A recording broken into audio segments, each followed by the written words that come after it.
Hello बच्चों, कैसे हो आप सब। I hope you all will be good at home. आज के लेक्चर में हम पढ़ेंगे सरफेस केमिस्ट्री के सेकेंड पार्ट में कोलाइडल स्टेट। अब कोलाइडल स्टेट होता क्या है, पहले इसे समझते हैं। कोलाइडल स्टेट को थॉमस ग्राहम ने कैटेगराइज किया था। किसी भी सब्सटेंस को हम दो पार्ट में कैटेगराइज कर सकते हैं। पहले को उन्होंने बोला क्रिस्टलॉइड और दूसरे को उन्होंने बोला कोलाइड्स। अब क्रिस्टलॉइड और कोलाइड को उन्होंने कैटेगराइज कैसे किया। क्रिस्टलॉइड उन सब्सटेंस को बोला जो सेमी परमेबल मेम्ब्रेन से पास हो जाते हैं। The substance which passes through SPM, semi permeable membrane, उनको इन्होंने बोला क्रिस्टलॉइड। एग्जाम्पल के लिए जैसे हम सोडियम क्लोराइड का सॉल्यूशन ले लें, शुगर का सॉल्यूशन ले लें, ये जो एग्जांपल्स हैं ये हैं क्रिस्टलॉइड्स के लिए। कोलाइड्स के लिए उन्होंने बोला जो एसपीएम के थ्रू पास नहीं होते हैं।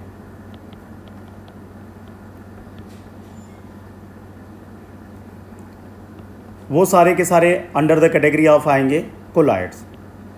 इसमें एग्जांपल ले लिया उन्होंने, जैसे स्टार्च का सॉल्यूशन है, ये एसपीएम से पास नहीं होता। जिलेटिन का सॉल्यूशन है, ये एसपीएम के थ्रू पास नहीं होता, तो इनको हम बोलेंगे कोलाइड्स। बट ये डेफिनेशन एक्सेप्टेबल नहीं बनी, क्योंकि जब हम किसी सब्सटेंस को एक पर्टिकुलर सॉल्वेंट में डिज़ोल्व करते हैं तो देखते हैं कि ये कभी तो क्रिस्टलॉइड है, किसी दूसरे सॉल्वेंट में डिज़ोल्व करते हैं तो देखते हैं कि ये कोलाइड्स है। यानी कि किसी भी सब्सटेंस का नेचर फिक्स नहीं है। जैसे एग्जांपल के लिए मैंने स्टार्च को वाटर में डिज़ोल्व किया, यानी कि वाटर को लिया एज ए सॉल्वेंट, तो ये कोलाइड्स बन जाता है।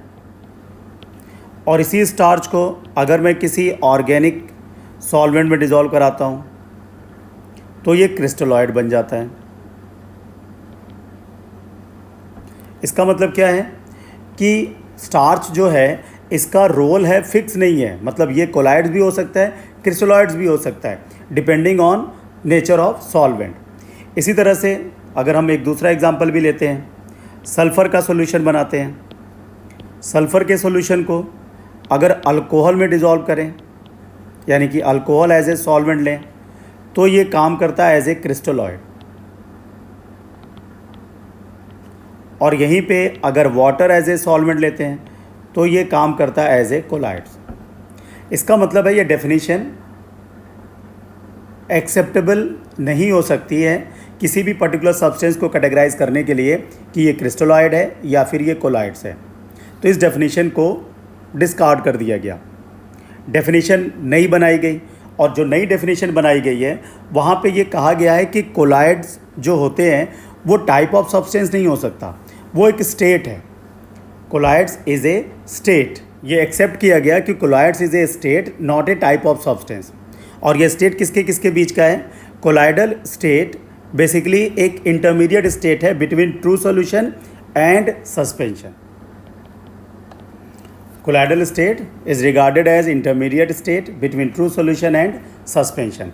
अब हम देखेंगे true solution, colloidal solution, suspension, इसमें डिफरेंस क्या होता है, कि इसे हम इंटरमीडिएट स्टेट क्यों बोलते हैं। और ये जो नई डेफिनेशन बनाई गई कोलाइडल स्टेट के लिए, that was based on particle size. अब देखते हैं difference between true solution, colloidal solution and suspension. सबसे पहले देखते हैं पार्टिकल साइज।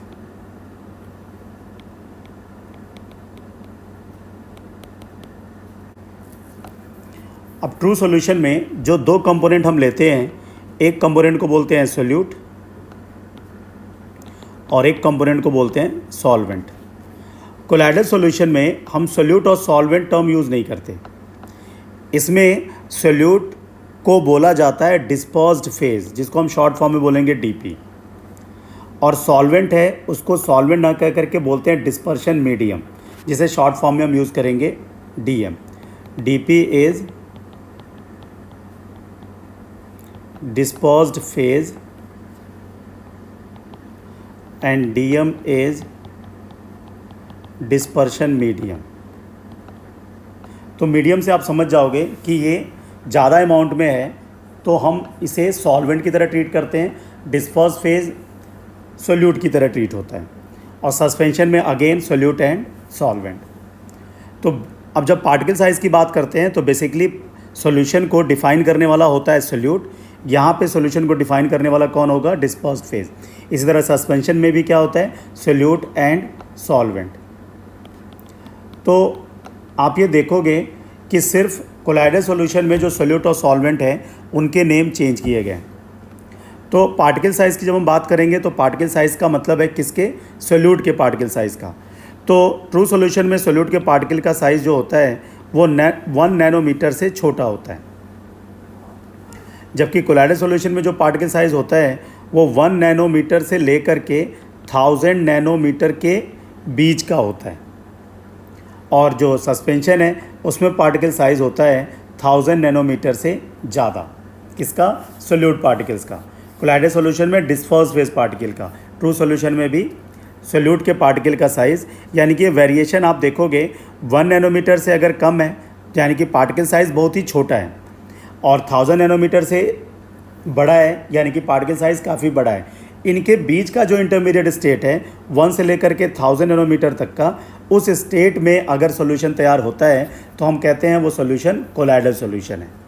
इसीलिए कोलाइडल स्टेट को दोनों ट्रू सॉल्यूशन और सस्पेंशन का इंटरमीडिएट बोला गया है। सेकेंड प्रॉपर्टी है विजिबिलिटी। अब देखो, ट्रू सॉल्यूशन में पार्टिकल साइज बहुत ही छोटा है तो वो विजिबल नहीं होता, नॉट विजिबल विथ नेकेड आई।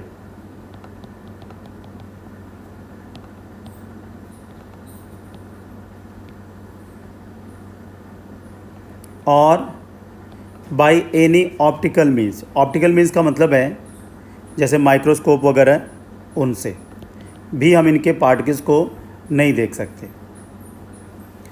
जो कोलाइडल सॉल्यूशन है इसके जो डिस्पर्स फेज पार्टिकल हैं विजिबल नेकेड आई से तो नहीं होते, बट आप माइक्रोस्कोप से देख सकते हो।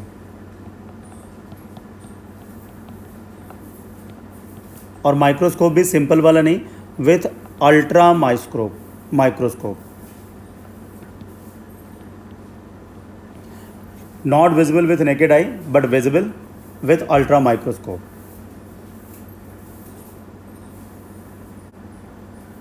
जो सस्पेंशन है ये तो पार्टिकल साइज बड़ा है तो ये विजिबल होता है विथ नेकेड आई।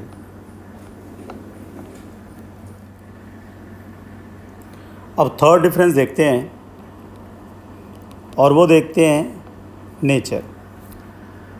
जो ट्रू सॉल्यूशन होता है that is homogeneous in nature.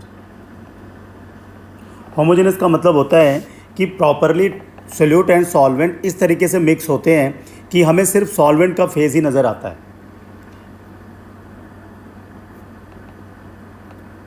Single phase solution होता है। अगर कोलाइडल सॉल्यूशन की बात करें तो ये हेट्रोजिनस नेचर का होता है। हेट्रोजिनस का मतलब है ये 2 फेज मिक्सचर है, और 2 फेज किसके दिखाई देते हैं, एक डिस्पर्स फेज और दूसरा डिस्पर्शन मीडियम। यानी कि जब कोलाइडल सॉल्यूशन बनाएंगे तो हमें ये क्लियरली पता चल जाता है कि इसमें सोल्यूट एंड सॉल्वेंट 2 फेजेस का मिक्सचर है।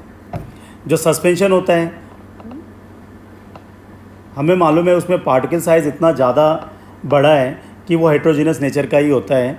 इसमें भी 2 फेजेस, और वो क्लियरली आपको दिखाई भी पड़ते हैं।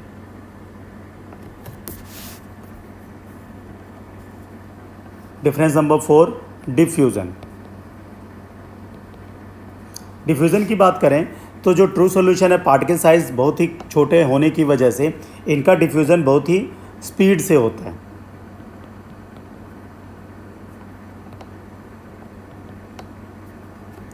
Diffuse rapidly. जो कोलाइडल सॉल्यूशन होते हैं ये बहुत ही स्लो डिफ्यूज़ करते हैं, और जो सस्पेंशन होते हैं वो डिफ्यूज़ नहीं करते।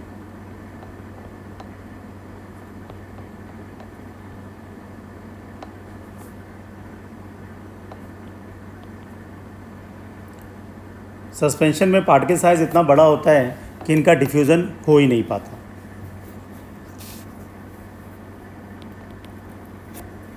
डिफ्यूज़न का मतलब आपको मालूम है, डिफ्यूज़न मीन्स किसी दूसरे के साथ मिक्स होना।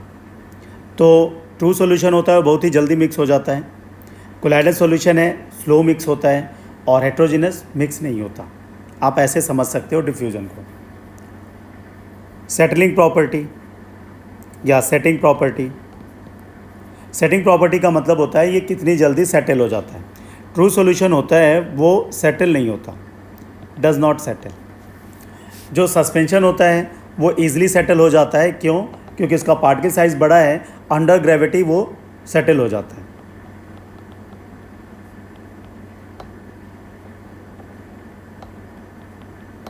जो कोलाइडल सॉल्यूशन होते हैं इनको सेटल कराया जा सकता है, और सेटल कराने के लिए हम सेंट्रीफ्यूज का यूज़ कर सकते हैं, तो इट में सेटल। जब हम आगे इनकी प्रॉपर्टी पढ़ेंगे तो वहाँ पे देखेंगे कि इनको सेटल कराने के लिए और भी कुछ मेथड होते हैं जिनको इनको सेटल कराया जा सकता है, बट यहाँ के लिए हम लिख रहे हैं इट में सेटल अंडर सेंट्रीफ्यूज। जैसे आपने देखा होगा जहाँ से क्रीम वगैरह निकालते हैं तो वहाँ पे भी बेसिकली सेटलिंग प्रॉपर्टी ही यूज़ की जाती है। Number 6, stability. जो ट्रू सॉल्यूशन होता है ये स्टेबल होता है क्योंकि इसमें प्रॉपरली सोल्यूट मिक्स हो चुका होता है। जो कोलाइडल सॉल्यूशन होता है ये भी स्टेबल होता है। जो सस्पेंशन होता है ये अनस्टेबल होता है। आप कह सकते हो एक तरीके से सस्पेंशन में सोल्यूट और सॉल्वेंट की प्रॉपरली मिक्सिंग नहीं हो पाती है बिकॉज ऑफ पार्टिकल साइज, तो हम उनको अनस्टेबल बोलते हैं क्योंकि ये अंडर ग्रेविटी ये हमेशा सेटल होते रहते हैं सोल्यूट के पार्टिकल। Number 7, separation. जो ट्रू सॉल्यूशन होता है इनको आप सेपरेट नहीं कर सकते। सेपरेशन का मतलब होता है फिल्ट्रेशन, तो ये can not be filtered.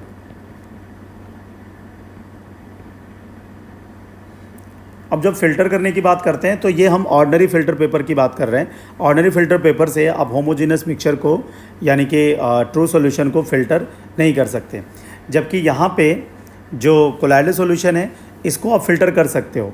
Ordinary filter paper से तो फ़िल्टर नहीं होते but can be filtered with graded filter paper.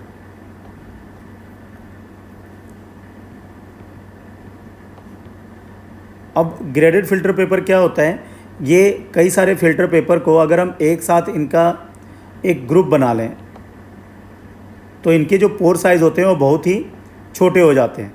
Pour size के छोटे होने की वजह से अगर इसके थ्रू हम पास कराएंगे कोलाइडल सॉल्यूशन को तो ये फ़िल्टर हो जाता है। तो can be filtered with graded filter paper. जो सस्पेंशन है वो तो आपको मालूम है पार्टिकल साइज़ बड़ा है, तो can be filtered with ordinary filter paper.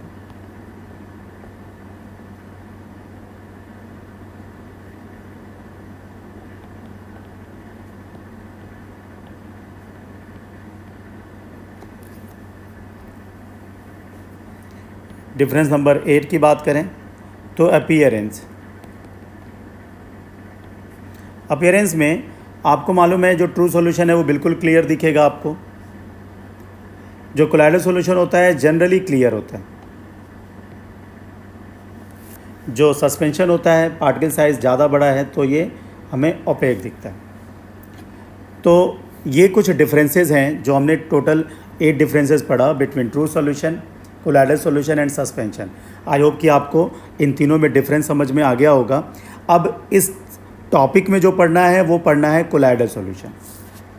तो आगे की जो भी डिस्कशन होगी वो कोलाइडल सॉल्यूशन को लेकर के होगी। तो सबसे पहले हम देखते हैं कोलाइडल सॉल्यूशन के टाइप्स ऑफ कोलाइडल सॉल्यूशन। तो इनके जो टाइप हैं उनको 3 टाइप से कैटेगराइज किया गया है, अलग अलग बेसिस है। पहला बेसिस लिया गया है based on DP and DM. DP को हमने क्या बोला हुआ है? डिस्पर्स फेज, एंड डीएम को क्या बोला हुआ है? Dispersion medium. यानी कि डीपी और डीएम के फेज़ को देख करके कि इसमें से कौन सा सॉलिड लिक्विड गैस है, इस तरीके से dispersion medium solid liquid gas किस तरह का है, इनके बेस पे कैटेगराइज किया गया है कोलाइडल सॉल्यूशन को। दूसरी कैटेगराइजेशन है based on intermolecular force of attraction, intermolecular force of attraction between DP and DM.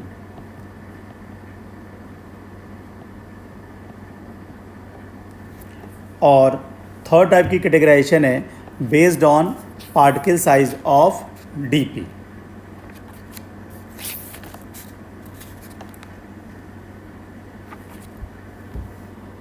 Based on particle size and nature of DP. तो ये 3 टाइप से कैटेगराइजेशन हम करेंगे कोलाइडल सॉल्यूशन का। अब सबसे पहले वाली कैटेगराइजेशन लेते हैं based on disperse phase and dispersion medium. DP और डीएम की बात करें तो हमारा जो डीपी है ये सॉलिड लिक्विड गैस कुछ भी हो सकता है, डीएम भी सॉलिड लिक्विड गैस कुछ भी हो सकता है। तो अगर मैं डीपी की बात करूं ये सॉलिड लिक्विड गैस, इसी तरह से डीएम भी क्या हो सकता है सॉलिड लिक्विड एंड गैस। तो based on different phases combination DP और डीएम को लेते हैं तो हमें डिफरेंट टाइप के कोलाइडल सॉल्यूशन मिलते हैं। अब इसमें अगर हम परम्युटेशन कॉम्बिनेशन देखें तो टोटल कितने टाइप के कॉम्बिनेशन बनेंगे, 9 कॉम्बिनेशन बनने चाहिए, क्योंकि 3 फेजेस डीपी के लिए और 3 फेजेस डीएम के लिए। But in out of 9 combination एक जो कॉम्बिनेशन है 1 कॉम्बिनेशन जो कि होता है gas in gas. Gas in gas का मतलब है कि हमारा डीपी भी क्या है गैस और डीएम भी है गैस। ये कोलाइडल सॉल्यूशन में काउंट नहीं होता। रीज़न क्या होता है, जो gas in gas colloidal solution हम जिसको बनाना चाहते हैं वो बेसिकली कोलाइडल सॉल्यूशन नहीं बनता, वो होमोजीनस मिक्सचर बनता है। और होमोजीनस मिक्सचर हमें मालूम है कि होमोजीनस मिक्सचर कभी भी कोलाइडल सॉल्यूशन नहीं होता। कोलाइडल सॉल्यूशन होता है हेट्रोजीनस मिक्सचर, यानी कि गैस इन गैस वाला कॉम्बिनेशन छोड़ करके बाकी जो 8 कॉम्बिनेशंस बनेंगे वो सारे कॉम्बिनेशंस कोलाइडल सॉल्यूशन कहलाएंगे। तो उन्हीं 8 कॉम्बिनेशन के ऊपर बेस्ड हम कोलाइडल सॉल्यूशन को कैटेगराइज करने जा रहे हैं। एक तरफ लिखते हैं DP that is disperse phase, एक कॉलम में लिखते हैं डीएम डिस्पर्शन मीडियम, इस कोलाइडल सॉल्यूशन का नाम और कौन कौन से एग्जाम्पल इस कोलाइडल सॉल्यूशन की कैटेगरी में आते हैं। तो DP DM name of colloidal solution and examples. इधर लिख ले रहे हैं कॉम्बिनेशन नंबर 1। अब देखो पहला कॉम्बिनेशन हम लेते हैं कि हमारा डीपी सॉलिड है, डीएम भी सॉलिड है। सॉलिड इन सॉलिड का मतलब होगा कि हम इसे कहते हैं सॉलिड सॉल। एक चीज़ का ध्यान रखेंगे, जब कहीं पे भी लिखा होगा सॉल तो ये समझ जाएंगे कोलाइडल सॉल्यूशन के लिए एक जनरल वर्ड यूज़ किया जाता है सॉल। तो सॉलिड सॉल का मतलब है सॉलिड कोलाइडल सॉल्यूशन जिसमें डिस्पर्स फेज क्या है सॉलिड एंड डिस्पर्शन मीडियम भी क्या है सॉलिड। अब इसके एग्जांपल्स अगर हम देखें तो जितने भी अलॉयज़ होते हैं मेटल अलॉयज़, जहाँ पे अलग अलग मेटल को कंबाइन करके अलॉयज़ बनाते हैं, तो वो सारे मेटल अलॉयज़ में कोई मेटल डीपी का काम करेगा तो कोई मेटल डीएम का काम करेगा। जिस मेटल की परसेंटेज ज़्यादा होगी वो डीएम बन जाएगा, जिस मेटल की परसेंटेज कम होगी वो डीपी बन जाएगा। जैसे हमारा जेम स्टोन होता है, ये भी under the category of solid sol ही आता है। अब सेकंड केस लेते हैं, जहाँ पे डीपी को मैंने लिया है सॉलिड और डीएम को ले लिया लिक्विड, इसको कहते हैं सॉल। तो जो सॉल वर्ड यूज़ होता है बेसिकली ये सॉलिड इन लिक्विड के लिए यूज़ किया जाता है, but general term colloidal solution के लिए भी हम यूज़ करते हैं सॉल। अब इसके एग्जांपल की बात करें तो जैसे इंक है, पेंट है, गोल्ड सॉल, ये सारे होते हैं सॉलिड इन लिक्विड। अगर मैं आपको आइडेंटिफाई करने की बात करूं तो आप एक तरीका यूज़ कर सकते हो कि ऐसा कोई भी मिक्सचर जहाँ पे आपको लगे कि यहाँ पे 2 फेज़ का कॉम्बिनेशन है बट ये इतने अच्छी तरीके से मिक्स्ड हो करके रखे हैं कि ये ट्रू सॉल्यूशन तो नहीं है, और ट्रू सॉल्यूशन नहीं है बट मिक्सिंग भी प्रॉपर है, और जहाँ पे आपको लगता है कि यहाँ पे 2 फेज़ को मिलाया गया है, आप समझ जाना वो कोलाइडल सॉल्यूशन है। जैसे इंक है, तो इंक में हमें दिखता क्या है, लिक्विड फेज़, बट हमें ये पता है कि इसमें कलर्ड पिगमेंट डाले गए हैं, तो हम समझ जाते हैं कि यहाँ पे 2 फेज़ का कॉम्बिनेशन है, मिक्सचर इज़ हेट्रोजीनस। पेंट होता है, हमें मालूम है यहाँ पे पार्टिकल डाले गए हैं सॉलिड, और लिक्विड का लिया गया, लिक्विड फॉर्म में लिया गया है सॉल्वेंट, और ये कॉम्बिनेशन है 2 फेज़ का कॉम्बिनेशन है। इसी तरह से गोल्ड सॉल्ट, जो गोल्ड का कोलाइडल सॉल्यूशन होता है, वो भी क्या होता है, हेट्रोजीनस इन नेचर, 2 फेज़ का कॉम्बिनेशन है, जिसमें डीपी होता है सॉलिड, डीएम होता है लिक्विड। अब तीसरा कॉम्बिनेशन लेते हैं, जिसमें डीपी को हमने लिया है सॉलिड और डीएम को लिया है हमने गैस। जब कभी भी डिस्पर्शन मीडियम गैस होता है, तो उसके लिए एक जनरल टर्म यूज़ किया जाता है, उस जनरल टर्म को कहते हैं एरोसॉल। तो जब कभी भी आपको एरोसॉल मिले, आप समझ जाना वहाँ पे डिस्पर्शन मीडियम क्या है, गैस। अब इसका एग्जांपल जो होता है, जैसे dust in air, dust in air की बात करें तो आप देखो एयर पूरा का पूरा काम करेगा एज ए डिस्पर्शन मीडियम, और उसमें जो डस्ट पार्टिकल है विच इज़ सॉलिड, वो काम करेगा as a disperse phase. Smoke है, स्मोक पार्टिकल जो सॉलिड होते हैं, और एयर उसके लिए क्या बन जाती है, डिस्पर्शन मीडियम। तो आप देखो हमने डिस्पर्स फेज के 3 केसेस ले लिए एज ए सॉलिड। नंबर 4, अब डिस्पर्स फेज को चेंज करते हैं, अब लेते हैं लिक्विड और डीएम लेते हैं सॉलिड। डीपी जब लिक्विड फेज में होता है और डीएम सॉलिड फेज में होता है, इसका जनरल टर्म जो यूज़ किया जाता है कोलाइडल सॉल्यूशन के लिए, that is known as gel. अब जेल की कैटेगरी में आते हैं चीज़, बटर, कर्ड, जिसमें हमारा जो डिस्पर्शन मीडियम है वो है सॉलिड, जो डिस्पर्स फेज है दैट इज़ लिक्विड, जिसको हम जेल की कैटेगरी में डाल देते हैं। नंबर 5, डिस्पर्स फेज लिक्विड है बट डिस्पर्शन मीडियम उसको भी बना दिया लिक्विड, इसे हम कहते हैं liquid in liquid. Liquid in liquid colloidal solution का नाम होता है इमल्शन, इसको जनरल टर्म में यूज़ करते हैं इमल्शन। इसके एग्जाम्पल की कैटेगरी में आते हैं, जैसे मिल्क है, क्रीम है, जो लिक्विड इन लिक्विड का कॉम्बिनेशन होता है। तो जैसे लिक्विड फैट, आपको मालूम है milk is a combination of liquid fat होता है और पानी होता है, तो लिक्विड इन लिक्विड को बोलते हैं emulsion. Number 6 combination, liquid in gas. तो जहाँ पे डिस्पर्शन मीडियम गैस है और डिस्पर्स फेज लिक्विड है, तो आपको बताया था कि जहाँ पे भी डिस्पर्शन मीडियम गैस होगा उसको हम बोलते हैं एरोसॉल। डीपी कुछ भी हो, डिस्पर्शन मीडियम गैस है तो उसका नाम है एरोसॉल। एग्जाम्पल में आ जाएगा फॉग, मिस्ट, क्लाउड, ये सारे के सारे क्या हैं, एरोसॉल। अब नंबर 7, जब हम डिस्पर्स फेज को बना रहे हैं गैस और डिस्पर्शन मीडियम सॉलिड, इसको बोलते हैं सॉलिड फोम। आपको मालूम है जैसे फोम होता है उसमें आपको मालूम है एयर ट्रैप्ड रहती है, तो जो फोम होता है वो हमें दिखता सॉलिड है। ये ध्यान रखेंगे जो फेज़ दिखता है बेसिकली वो डिस्पर्शन मीडियम का होता है, क्योंकि वो अमाउंट में ज़्यादा होता है। तो जैसे सॉलिड फोम है, आपको पता है कि जो दिख रहा है वो सॉलिड है बट उसमें एयर ट्रैप्ड है। एयर ट्रैप्ड का मतलब है कि गैस डिस्पर्स फेज का काम कर रहा है, और इसके लिए एग्जांपल जैसे है प्यूमिस स्टोन, इसके एग्जांपल की कैटेगरी में आता है। नंबर 8 और जो लास्ट है वो कॉम्बिनेशन क्या है, गैस और डिस्पर्शन मीडियम क्या है, लिक्विड। तो गैस इन लिक्विड, इसको नॉर्मली हम कहते हैं फोम, और इसके लिए एग्जांपल है जैसे शेविंग क्रीम है, जहाँ पे डिस्पर्शन मीडियम लिक्विड है, दिखता हमें लिक्विड फेज़ ही है, और जिसमें हमें मालूम है कि गैस जो कि काफ़ी ज़्यादा स्पेस कवर किया होता है, तो इसका मतलब उसमें गैस क्या है, ट्रैप्ड है। इसको हम जनरलाइज्ड वर्ड में यूज़ करते हैं एज ए फोम। तो ये 8 टाइप्स हैं, और आपको पहले बता दिया था जो 9th कॉम्बिनेशन बनता है गैस इन गैस, वो होमोजेनस मिक्सचर बनाता है, इसलिए वो कोलाइडल सॉल्यूशन की कैटेगरी में नहीं आता। तो आपने देख लिया कि based on disperse phase and dispersion medium colloidal solution को हमने कैटेगराइज कर लिया है। तो डीपी और डीएम के अलग अलग फेजेस से 8 टाइप के कोलाइडल सॉल्यूशन बनाते हैं। इसके एग्जांपल्स को आपने याद करना होता है, इसके एग्जांपल को समझना होता है। आपको कोई भी इनमें से एक एग्जांपल देके पूछा जाता है, बताओ डीपी कौन है और डीएम कौन है। तो आई होप कि आपको ये समझ में आ गया होगा। कुछ और स्पेसिफिक नेम यूज़ किए जाते हैं फॉर कोलाइडल सॉल्यूशन, जैसे अगर वाटर यूज़ होता है एज ए डिस्पर्शन मीडियम तो हम उसे कहते हैं एक्वासॉल। बेंजीन यूज़ होता है एज ए डिस्पर्शन मीडियम तो उसे बोल देते हैं बेंजोसॉल। अल्कोहल यूज़ होता है एज ए डिस्पर्शन मीडियम तो उसको बोलते हैं अल्कोसॉल। तो ये स्पेसिफिक नेम कुछ कोलाइडल सॉल्यूशन के लिए यूज़ किए जाते हैं, इसका पता आपको होना चाहिए।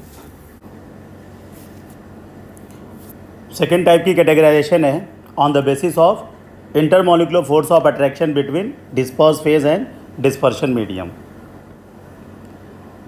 अब on the basis of intermolecular force of attraction between DP and DM हम कोलाइडल सॉल्यूशन को दो टाइप से कैटेगराइज करते हैं।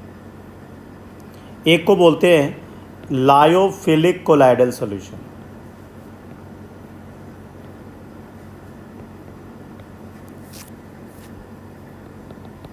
लायोफिलिक कोलाइडल सॉल्यूशन को इमल्सॉइड भी बोला जाता है।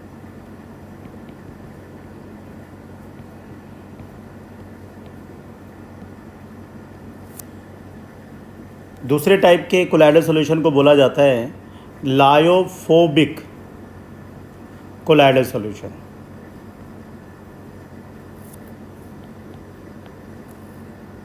लायोफोबिक कोलाइडल सॉल्यूशन का दूसरा नाम है सस्पेंसॉइड।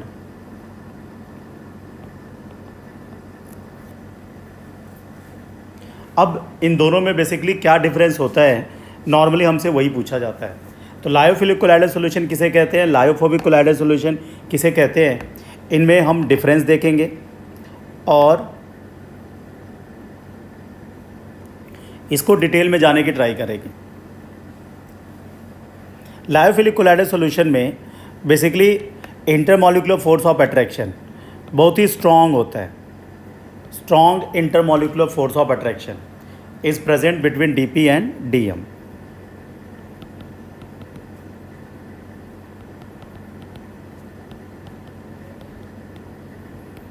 इसीलिए लायोफिलिक कोलाइडल सॉल्यूशन बनाना बहुत ही इजी होता है, ये इजीली प्रिपेयर्ड हो जाते हैं।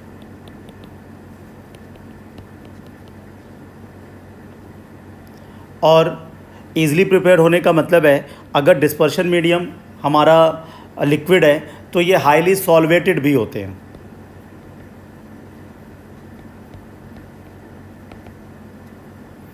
और जल्दी बनने की वजह से, ईज़िली प्रिपेयर होने की वजह से ये ज़्यादा स्टेबल भी होते हैं। ये कुछ क्वालिटी है जो लायोफिलिक कोलाइडल सॉल्यूशन की होती है। अब इसी के जस्ट अपोजिट हमारा लायोफोबिक कोलाइडल सॉल्यूशन कैसा होता है, यहाँ पे intermolecular force of attraction negligible होता है। हम कह सकते हैं नो इंटरैक्शन या नो अट्रैक्टिव फोर्सेस,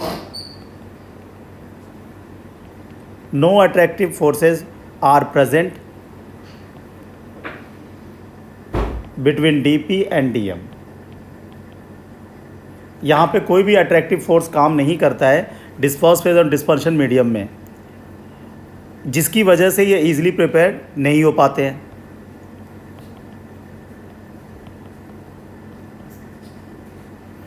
इनको बनाने के लिए स्पेशल मेथड यूज़ किए जाते हैं।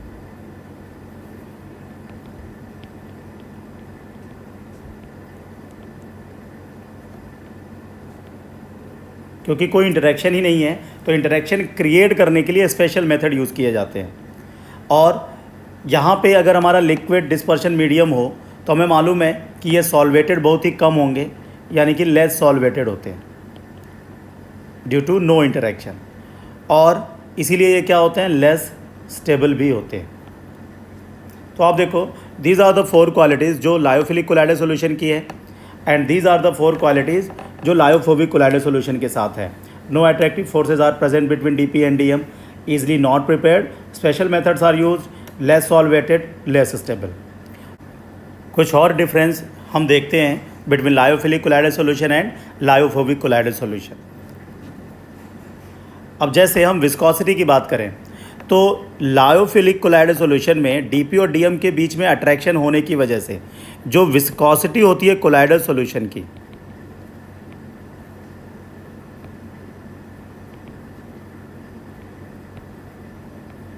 वो ज़्यादा होती है मोर देन डिस्पर्शन मीडियम। अगर डिस्पर्शन मीडियम से कंपेयर करें तो विस्कोसिटी कोलाइडल सॉल्यूशन की ज़्यादा होती है। क्यों?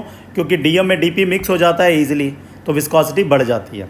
और आपको मालूम है विस्कोसिटी क्या होती है? Resistance to flow. जबकि लायोफोबिक कोलाइडल सॉल्यूशन में कोई अट्रैक्शन ना तो पहले था डीपी और डीएम के बीच में, कोलाइडल सॉल्यूशन को बड़ी मुश्किल से बनाया जाता है, वहाँ पे भी कोई ज़्यादा इंटरेक्शन क्रिएट नहीं हो पाता, इसलिए विस्कोसिटी ऑलमोस्ट डिस्पर्शन मीडियम के बराबर होती है।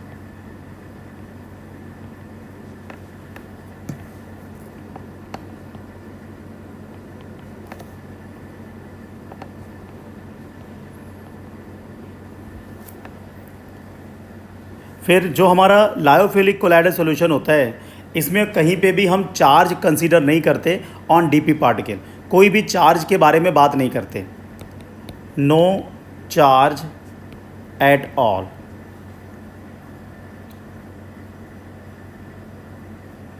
On disperse phase particle.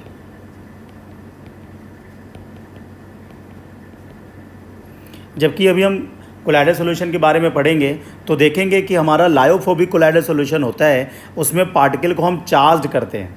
DP particles are positively charge और नेगेटिवली चार्ज। यानी कि यहाँ पे लायोफोबिक कोलाइडल सॉल्यूशन में हम आगे पढ़ेंगे DP particles are charged either positive और नेगेटिव। और देखेंगे कैसे चार्ज आता है और इसके पीछे के क्या रीज़न्स हैं कि क्यों हम डीपी पार्टिकल्स को चार्ज कहते हैं। और on the basis of DP particle charge हम इस लायोफोबिक कोलाइडल सॉल्यूशन को कैटेगराइज भी करते हैं, positively charge colloidal solution and negatively charge colloidal solution. Lyophilic colloidal solution में सिंस अट्रैक्शन बहुत ज़्यादा होता है तो इनके पार्टिकल्स हम देख नहीं पाते अंडर माइक्रोस्कोप।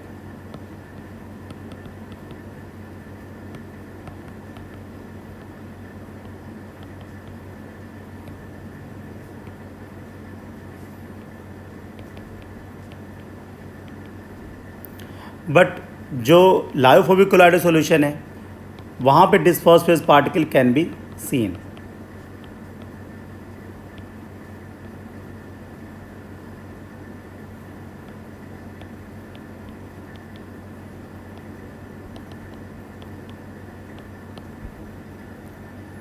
जो हमारा लायोफिलिक कोलाइडल सॉल्यूशन होता है, इसमें चाहो तो आप इवापोरेट करके डीएम को हटा दो, फिर से डीएम ऐड कर दो, फिर से बन जाता है कोलाइडल सॉल्यूशन। यानी कि जो प्रोसेस होता है फॉर्मेशन का वो रिवर्सिबल होता है। जबकि लायोफोबिक कोलाइडल सॉल्यूशन में ऐसा नहीं होता, ये इरिवर्सिबल होता है। बड़ी मुश्किल से तो ये बनते हैं, अगर हमने इसमें से एक को ख़त्म कर दिया तो दोबारा ये नहीं बनते। फिर लायोफिलिक कोलाइडल सॉल्यूशन, इनको कोगुलेट नहीं किया जा सकता ईजिली।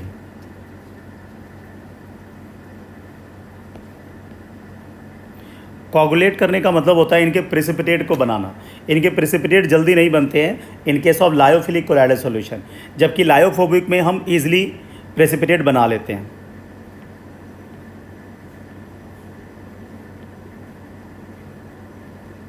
और ये हम आगे जब डिटेल में पढ़ेंगे तो देखेंगे कोगुलेशन कैसे कराते हैं। तो can be easily coagulated with the use of suitable electrolyte, वो हम आगे पढ़ेंगे। अब थर्ड टाइप का कैटेगराइजेशन देखते हैं, that is based on particle size and nature of DP. Based on particle size and nature of DP हम colloidal solution को फर्दर 3 टाइप से कैटेगराइज करते हैं, जिसमें से फर्स्ट वन है मल्टी मॉलिक्यूलर कोलाइडल सॉल्यूशन। अब देखो मल्टी मॉलिक्यूलर कोलाइडल सॉल्यूशन क्या होते हैं। इस टाइप के कोलाइडल सॉल्यूशन में जो डीपी पार्टिकल हैं ये एग्रीगेट ऑफ एटम्स और स्मॉल मॉलिक्यूल जो लेस देन 1 नैनोमीटर के होते हैं। अब मल्टी मॉलिक्यूलर कोलाइडल सॉल्यूशन में क्या होता है, छोटे छोटे एटम जिनका पार्टिकल साइज 1 नैनोमीटर से कम होता है वो एग्रीगेट कर जाते हैं और एग्रीगेट करके अपने साइज़ को कोलाइडल रेंज में ले आते हैं। इस टाइप के जो कोलाइडल सॉल्यूशन होते हैं उनको कहते हैं multi molecular colloidal solution. In this type of colloids the DP consist of aggregate aggregate मत का मतलब क्या होता है, इकट्ठे हो जाते हैं। तो ऐसे पार्टिकल्स जो बहुत ही साइज़ में छोटे होते हैं, जिनका पार्टिकल साइज़ ट्रू सोल्यूशन के रेंज में होता है, बट वो पार्टिकल्स जब आपस में इकट्ठे हो जाते हैं तो वो बना लेते हैं कोलाइडल सोल्यूशन। इकट्ठे होकर के वो पार्टिकल साइज़ अपना 1 नैनोमीटर से बड़ा कर लेते हैं। तो ऐसे कोलाइडल सोल्यूशन को बोलते हैं मल्टी मॉलिक्यूलर कोलाइडल सोल्यूशन। अब इनमें जो फोर्स ऑफ अट्रैक्शन होता है वो वीक वॉन डर वाल फोर्स ऑफ अट्रैक्शन होता है। एग्जाम्पल के लिए बात करें तो जैसे सल्फ़र का सॉल है, सॉल का मतलब कोलाइडल सॉल्यूशन, गोल्ड का सॉल है या सिल्वर का सॉल है, ये सारे इसके एग्जांपल हैं जो कि आते हैं under the category of multi molecular colloidal solution. अब इसमें सेकंड टाइप जस्ट इसके अपोजिट है, उसको बोलते हैं macro molecular colloidal solution.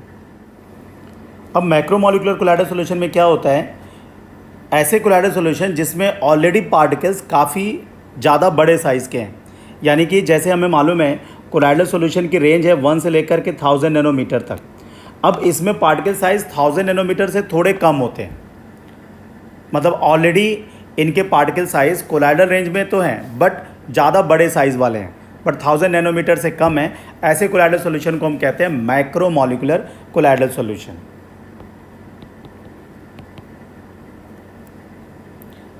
In these colloids, colloidal particle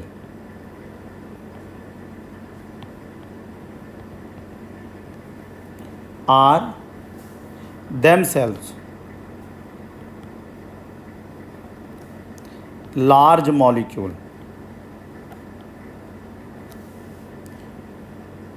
in a colloidal dimension, और ये कोलाइडल डायमेंशन होता कितना है, ये 1 से लेकर के 1000 नैनोमीटर के बीच का। Since they are macro molecule,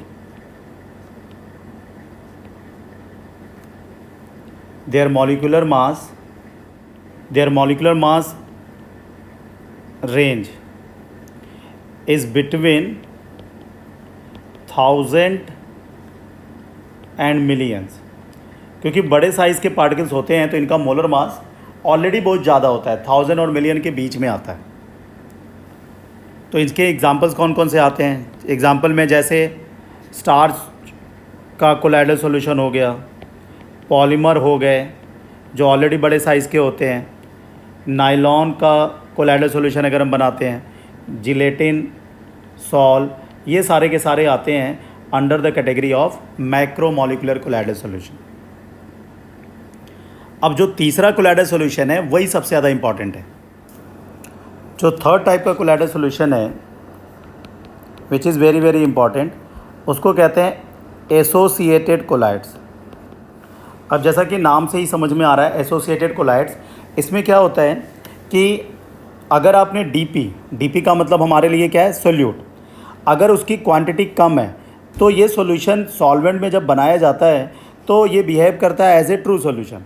but अगर आपने डीपी पार्टिकल्स का कंसंट्रेशन बढ़ा दिया तो वहीं पे वो बन जाता है कोलाइडल सॉल्यूशन। यानी कि हम ऐसे कैटेगराइज कर सकते हैं, some solution act as true solution at lower concentration but act as colloidal solution at higher concentration. यानी कि आपने डीपी की क्वांटिटी बढ़ा दी तो वही जो पहले ट्रू सॉल्यूशन था वो क्या बन जाता है, कोलाइडल सॉल्यूशन। क्यों? क्योंकि यहाँ पे जो डीपी पार्टिकल्स हैं वो आपस में एग्रीगेट कर जाते हैं। अब कम कंसंट्रेशन पे तो ट्रू सॉल्यूशन, हायर कंसंट्रेशन पे कोलाइडल सॉल्यूशन। इस तरह के सॉल्यूशन को हम बोलते हैं एसोसिएटेड कोलाइड्स। अब इसके मीनिंग को भी समझते हैं कि एसोसिएटेड कोलाइड्स बोलते क्यों हैं। जब कंसंट्रेशन बढ़ाया जाता है डीपी पार्टिकल का, अब एग्जांपल के लिए मैं यहाँ पे एक डायग्राम से आपको समझाने की ट्राई करता हूँ। जैसे ये डीएम है, डिस्पर्शन मीडियम, और इसमें ऐड किया जा रहा है डीपी। अब ये डीपी को मैं इस तरीके से दिखा रहा हूँ, ये डीपी पार्टिकल्स हैं।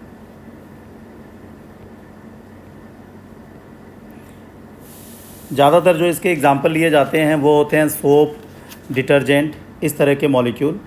तो अगर मैं एग्जांपल की बात करूं तो जैसे सोप मॉलिक्यूल है, डिटर्जेंट है, वो आते हैं। अब आपको मालूम है सोप का जो जनरल फार्मूला होता है जिसको हम सोडियम स्टीयरेट बोलते हैं, C17H35 COO negative Na positive salt होता है। अब इसमें देखो ये पूरा का पूरा जो मैं ऐसे कार्बन की चेन बना करके यहाँ पे बना लेता हूँ COO नेगेटिव Na पॉजिटिव। इस तरह के एग्जाम्पल में आप देखो ये वाला सारा पार्ट नॉन पोलर है। नॉन पोलर पार्ट को हम हाइड्रोफोबिक पार्ट भी कहते हैं। और इधर वाला पार्ट है ये पोलर है। पोलर पार्ट को हम हाइड्रोफिलिक पार्ट बोलते हैं। हाइड्रोफिलिक का मतलब क्या होता है? वाटर के साथ इसकी एफिनिटी ज़्यादा रहेगी। नॉन पोलर पार्ट की एफिनिटी नॉन पोलर पार्ट के साथ होती है, वाटर के साथ, पोलर के साथ, पोलर सॉल्वेंट के साथ नहीं। तो मैंने इसको एग्जाम्पल के लिए इसको डिनोट करने के लिए कुछ इस तरह से बना लिया। तो ये आगे जो सर्किल बना है ये पोलर पार्ट है। तो देखो यहाँ पे मैंने क्वांटिटी कम डाली है तो ये ट्रू सॉल्यूशन है। अगर इसकी क्वांटिटी मैं बढ़ा दूँ, इसकी क्वांटिटी बढ़ा दूँ, तो अगर मैं इसकी क्वांटिटी बढ़ा देता हूँ तो होता क्या है, ये जो सोप के मॉलिक्यूल हैं ये सारे के सारे इस सॉल्यूशन में क्या हो जाएंगे, इस डीएम में, ये डीएम है और इसको हमने दिखा रखा है डीपी। अब ये मिक्स हो जाएंगे तो ये सभी जगह पे मिक्स होकर के जब सॉल्यूशन तैयार करते हैं तो होता क्या है वो अभी हम समझते हैं। इसको बोला जाता है कोलाइडल सॉल्यूशन। अब कोलाइडल सॉल्यूशन के बोलने का रीज़न क्या है वो देखते हैं। अगर मैं इसके बीच से किसी भी मॉलिक्यूल को रिप्रेजेंट करता हूँ तो देखो होता क्या है, सपोज़ करो यहाँ पे जो मॉलिक्यूल है, जितने भी सोप मॉलिक्यूल हैं, इसका जो नॉन पोलर पार्ट होता है वो इस तरह से सेंटर में इकट्ठा हो जाता है और जो पोलर पार्ट होता है वो सारा का सारा डीएम के साथ अट्रैक्शन में रहता है। अब देखो ये सारा का सारा नॉन पोलर पार्ट मिल करके यहाँ पे एग्रीगेट हो गया है और एग्रीगेट करके ये पार्टिकल साइज़ क्या करता है, बड़ा कर लेता है। पार्टिकल साइज़ बड़ा होने की वजह से जब इसका कोलाइडल रेंज में पार्टिकल साइज़ आ जाएगा तो हमारे लिए डीपी का साइज़ अब किसी एक सोप के मॉलिक्यूल का साइज़ नहीं रह गया। अब ये पूरा का पूरा जो एग्रीगेशन के बाद बना है वो पार्टिकल साइज़ 1 से 1000 नैनोमीटर के बीच में आ जाता है। तब इस सॉल्यूशन को हम क्या कह देते हैं, कोलाइडल सॉल्यूशन। और ये जो एसोसिएट होने के बाद बना है इनको कहते हैं मिसेल, मिसेल्स। तो ये जो मिसेल बना है और इसे कई सारे होंगे तो नेचुरली हम इसे क्या बोलेंगे, मिसेल्स। ये जो मिसेल फॉर्मेशन होता है एक पर्टिकुलर कंसंट्रेशन के बाद होता है और उस पर्टिकुलर कंसंट्रेशन को हम बोलते हैं क्रिटिकल मिसेलाइजेशन कंसंट्रेशन। तो micelle formation takes place after a particular concentration known as critical micellization concentration. और इसी के साथ एक टर्म और आपसे पूछा जाता है, तो एग्रीगेशन ऑफ मॉलिक्यूल को हम क्या बोलते हैं, मिसेल, जिसको हम कहते हैं एसोसिएटेड कोलाइड्स। तो जो मिसेल है बेसिकली आप उसे कह सकते हो एसोसिएटेड कोलाइड्स। इसी की वजह से हम इस कोलाइडल सॉल्यूशन का नाम भी एसोसिएटेड कोलाइड्स ही कहते हैं। अब ये जो मिसेल फॉर्मेशन होता है आफ्टर ए पर्टिकुलर टेम्परेचर होता है, उस टेम्परेचर को कहा जाता है क्राफ्ट टेम्परेचर। तो एक टर्म और पूछा जाता है क्राफ्ट टेम्परेचर। क्राफ्ट टेम्परेचर क्या होता है, micelle formation takes place after a certain temperature known as Krafft temperature. तो एक तो इम्पॉर्टेंट है CMC और दूसरा इंपॉर्टेंट टर्म है क्राफ्ट टेम्परेचर। इसको रिप्रेजेंट करते हैं हम TKF से। तो CMC और क्राफ्ट टेम्परेचर, आई होप कि आपको ये समझ में आ गया होगा। अब देखो जो ये मिसेल बना है, आपको मालूम है यहाँ पे ये सारे नेगेटिव पार्ट हैं, जिसको मैंने COO माइनस भी आप कह सकते हो। और इसका अट्रैक्शन किसके साथ है? सोडियम के साथ, जो वाटर में या डिस्पर्शन मीडियम में है।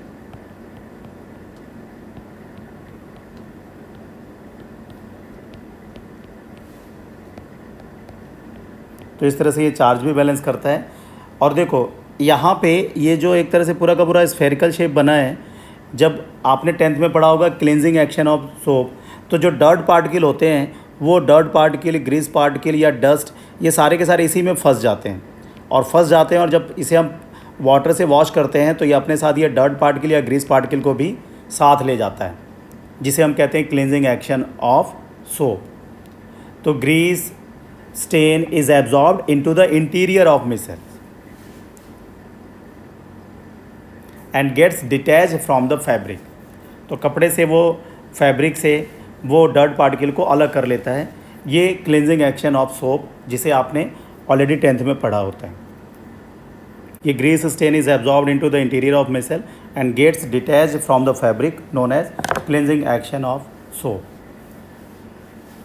तो आपको मालूम है ये मिसल की वजह से ही क्लींजिंग एक्शन होता है। तो आई होप आपको यहाँ तक जो थ्योरेटिकल पार्ट है समझ में आ गया होगा। If there is any doubt तो आप मेरे से पूछ सकते हो। आप इसके नोट्स तैयार कर लेना। आज के लिए इतना ही रखते हैं। थैंक यू बच्चों।